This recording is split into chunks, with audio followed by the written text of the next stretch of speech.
Hi. So, you might be wondering why I have this odd picture behind me. Well, I don't know. I'm kind of on an elephant theme for this class. And this module, Module 5, is all about equity and inclusiveness. And when I looked up pictures, I just thought, what says inclusiveness more than a bunch of jungle animals in a boat on a ocean somewhere? Anyhow, you have to go with me on that one. Wasn't there a movie about that where all the animals escape from a zoo or something? You'd think I would know all these movies with all the kids that I have. So, this unit is equity and inclusiveness, and we're going to cover interesting topics. But this is kind of a, how do I want to put it? It's like a brain overload unit or module because there's so many resources. I really don't expect you to read all the resources. Like, there's almost no way you can do that in the time that we have. When I was in graduate school, I was in an accelerated program. So it took like 13 months to get my master's degree. And Amazon knew me on a first name basis because I think I had like 60 books in that year. And I was working full time as a distance ed coordinator over at Porterville College. And I had a bunch of kids and yada, yada, yada. Like, who has time to read 60 books? However, what I did was I scanned them to see what was interesting and useful and to read the things I needed to read for my classes. And then I put them on a shelf so that I could come back to them later when I had time. Now we're quite a bit later and I still don't have any more time, but I have read some of them and they have come in handy. So the point is, you might want to go through this module and figure out how to curate the resources in the way that makes sense to you. I like to use Google Docs and Google Keep. And Google Keep is kind of a note taking application that you can get on your phone. It's on all the Google applications. If you use Gmail, there's a little link to it. And I love it because you can share them with people, you can make check boxes. So Google Keep is one of my favorite note taking types of applications um, because you're going to need a place to capture all of this stuff. Just take my word for it. So, some of the topics we're going to cover include things like digital citizenship and equity, inclusiveness, cultural competence. Like, what does that mean? Humanizing online learning, which we actually talked about a little bit in Zoom this week or last week. There's a section aimed mostly at K-12 teachers about parent, guardian, and community engagement. Although I think as college professors, there's definitely stuff we can learn there. And then there'll be a little practice quiz on all of this stuff. So let me jump over into screen view. Let's go take a look at some of these things that we're going to be working with. And we'll go from there. And by the way, if you upload or download the new version of Zoom, which I just did this afternoon, it lets you select multiple windows in screen share now. That must be a new upgrade. So let me go up to the top. Equity and inclusiveness. We're going to take a look at what that's all about. And our objectives are to analyze the pros and cons of various devices, smartphones, tablets, Chromebook, iPads, etc., with equity in mind. I think this whole coronavirus thing and everybody having to go online has definitely shed a light on this issue of equity because not everybody has access to good internet or a good device. And so we're going to look at that a little bit. Create accessible and equitable learning materials for students using research-based methodologies. Understand current federal and state laws and policies as related to online learning environments, including, but not limited to, privacy, accessibility, equity, and cyberbullying. So some of these issues we talked about in Module 4 will come up. Analyze effective online class management strategies and choose an appropriate research-based strategy for online learning activities or scenarios. And then upon completion of the course, the student can create online learning materials and modules that are accessible and equitable using research-based strategies. This stuff's been around for a long time. This is not new information, but what's new is the scale at which we're having to apply it. But I think that's good for all of our students. We definitely want to be able to include all of our students. Now, the thing you're going to want to do, and I'm going to switch over to this in a minute, is keep reflection 2 in mind. Okay, so that means you have to know what reflection 2 is. Well, if you go into your assignments or you click that link, reflection 2 will come up. And on this one, it's set up a little bit different. There's 3 discussion prompts, and they're interesting. On the first one, your colleagues found out that you took this course and now they want insider knowledge on some of the topics. What would you share about privacy, copyright, and accessibility? You can refer to the message your instructor assignment if it helps. Or think back to the group assignment or the group project on the 5E instructional model. How equitable and inclusive was your assignment? In your future classroom, what are some possible barriers to group assignments? Oh man, we can think of a lot of barriers. So I would also add, so is there a way to mitigate those barriers? And then question 3, the possibility is revisit the social learning theories page and take a closer look at the picture. Evaluate the use of that image with culture in mind. Would that image be appropriate for your classroom? What 3 images could you choose to visualize cultural competence in your future classroom? So these are really interesting questions, and you'll pick one of them. Now, we have the same options that we had for reflection 1. The preferred option is to meet synchronously, and we'll be using Google Meet this time. So in the space up right below where it says reflection 2, I'll be posting the connection information when I have that set up. And the times and appointments will be posted also. I should have that by the end of next week. So you should have about a 2-week period of time to decide what you're going to do there. And anyhow, so you can do synchronous, or you can record a 5-minute video addressing the reflection prompts, one of them, or again, write a 1-page reflection addressing the prompt. And again, these are in order of my preference. I would much prefer that you come to Zoom. I'm going to set up the times for 90 minutes this time. In almost every single session, what I heard was we needed more time. We needed more time. So we don't want to be there for like all day, but 90 minutes, that's a good block of time. That gives us some time to go over and just have really good conversation. So I hope you'll be able to join us there. Now let's go back to module 5. I'm going to flip through a couple of these pages, mostly just to show you what's available. And so we're going to talk about digital citizenship, which is actually one of my soapboxes. I always tell my students, you ought to be who you are wherever you are. Like, don't be one way online and another way, in person. And there's lots of great resources about digital citizenship. There's a sample quiz if you want to take a look at that and use that with your own students. And then Dr. Menchaca had curated like just a ton of really good videos and articles. Again, what you might want to do is just click on all of them and save the links, okay? Some classroom management strategies, video conferencing expectations. And I can share with you, I'm going to write this down right now, because we set up a set of Zoom expectations that we sent out to all of our kids that we were working with, and I use it with my students. And so as long as you have clear expectations, so digital citizenship. Now, the thing at the bottom of all of these pages is there's a section of questions to think about. I'm not going to require that you submit this anywhere. They may come up when we're having our conversations and our synchronous conversations in a couple of weeks for reflection 2. But you might want to take note, like, how would you answer these things? We're kind of immersed in a digital world. And I think it's worthwhile in the first week of class to actually address all of these things and then to weave them through as you go throughout the semester. It most definitely will make a nicer learning environment for everybody. So this next page is all about equity, and it's going to talk about that.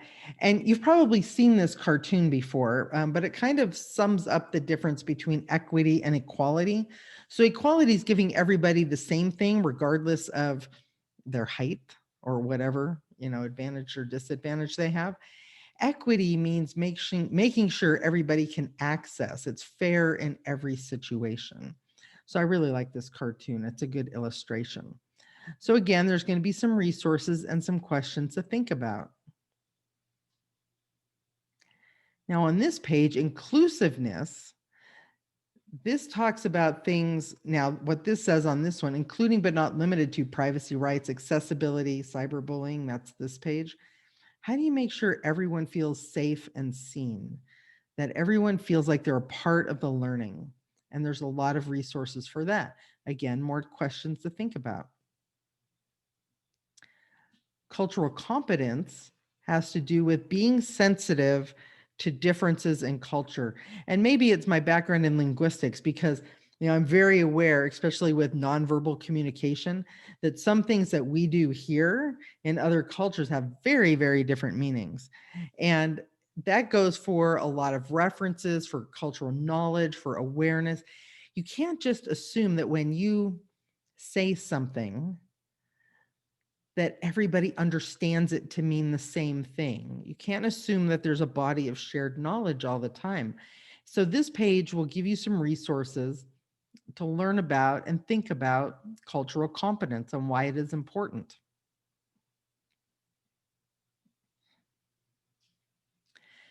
Now, this is the page where I feel like I can really give some insight into humanizing online learning.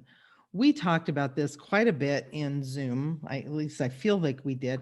How do you make students, how do you make that personal connection? How do you go beyond just a name on a page or even a face on a screen? One of the things that we do in our classes so well, so frequently, is connect. And those things happen like when a student drops by your office or you happen to catch them for a few minutes after class. All of these things that we do face to face, how do you do that online? Some of these resources are going to talk about that. What you want to try to do is connect in ways that, how do I put this? How do I want to say this? That cause students to feel safe and to feel like it's a trustworthy situation, to feel learning is such a risky business. I'm always so thrilled when we get reentry students. You know who I'm talking about, right? The ones who have been out in the workforce for 20 years and then for whatever reason are back in school, um, or the ones who've gone in the military and done their duty and then they come back to go to school. That's such a huge risk because nobody wants to look dumb. Nobody. And so, how do we honor that effort and that risk to make students feel like we want them there and that they belong? That's all part of this humanizing online learning. Part of that is the social learning. Like, don't ignore the power of leveraging social connections in your classroom, which means you have to make social connections in your classroom. You have to give time for that. And you can create activities that are wrapped around whatever your discipline is, whatever your topic is for the week or the unit. Um, but give students a chance to connect to each other and a chance to connect to you. And if you do that, especially starting in the beginning and leverage that, the power of that, it's definitely going to pay off. It'll pay off in terms of how many black boxes you're looking at when you look at Zoom. It'll pay off in terms of students feeling safe to come ask you for help.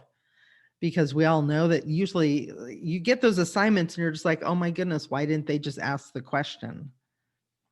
It's because they didn't feel safe. They didn't want to look dumb because learning is risky. Students have to trust you enough to take you to places they didn't think they could go. And they're not going to go with you.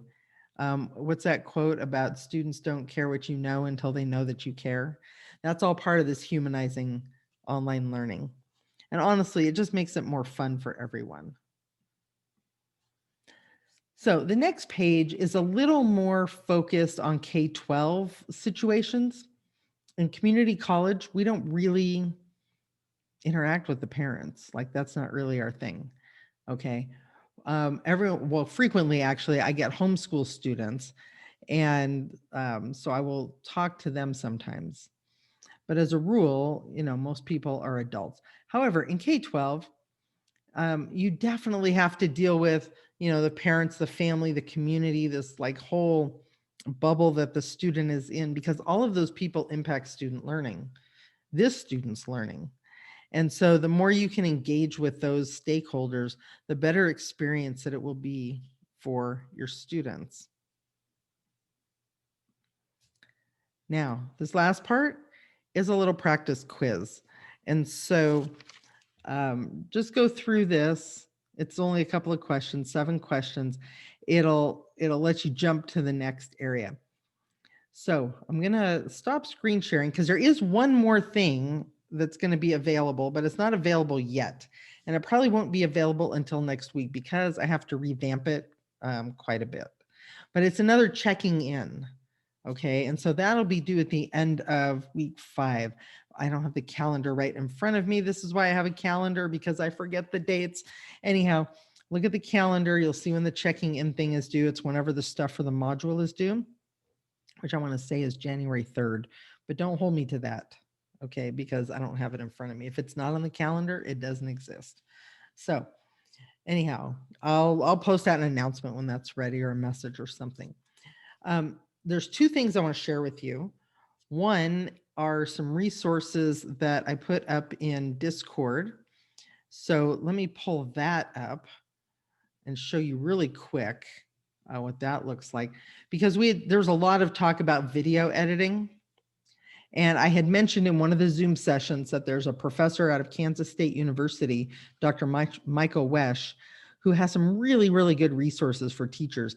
And he specifically made some headway, or made a whole lot of resources, put a bunch of stuff together when everybody went online. And he's a digital ethnographer, which I'll be honest is like my fantasy job. I would love to teach digital ethnography. If you're not sure what it is, just look it up. It kind of is exactly what it sounds like. It's like how life online works and how people use it. Anyhow, so he's got some video editing resources that I put up here on his anthro101.com page. By the way, if you teach anthropology or know someone that does, he's got a very well put together course that he pretty much is just putting out there for anyone to use. There's lots of teachers using his course. He's got a Google group for that also, so he'll respond to questions and things. Anyhow, he's got the video editing resources there. He's got this really cool video about teaching without walls. Super interesting. And then he's got a playlist with tips, teaching tips about that. And then I also went and linked to his faculty page. So that's on the video editing enthusiast page, which if you haven't looked at it, or channel, I mean, if you haven't looked at it, like people are posting some really good stuff. And so you don't have to be an expert to post there.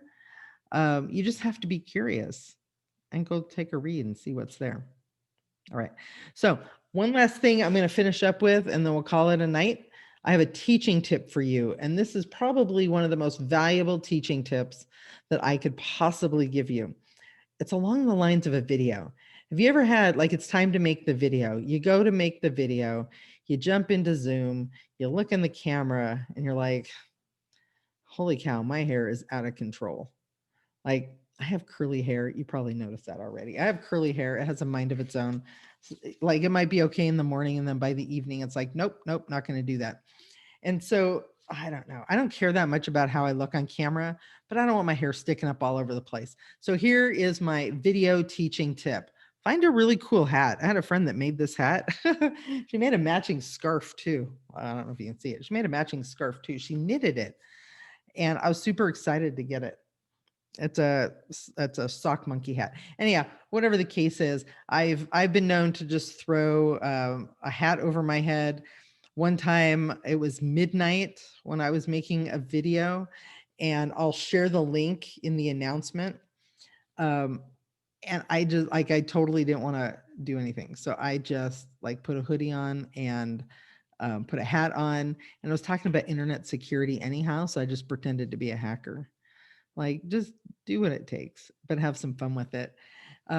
We're going into the holidays, and so I'll probably post another video next week, even though this module is open, just because I like doing it and I want to touch base with you all. So I'm looking forward to reading all of your reflections, and the words that are coming through are fabulous, the one-word reflections, and I'm just super excited about all of that. So have a fun time with this module. It's a lot of thinking, but I think you will learn a lot.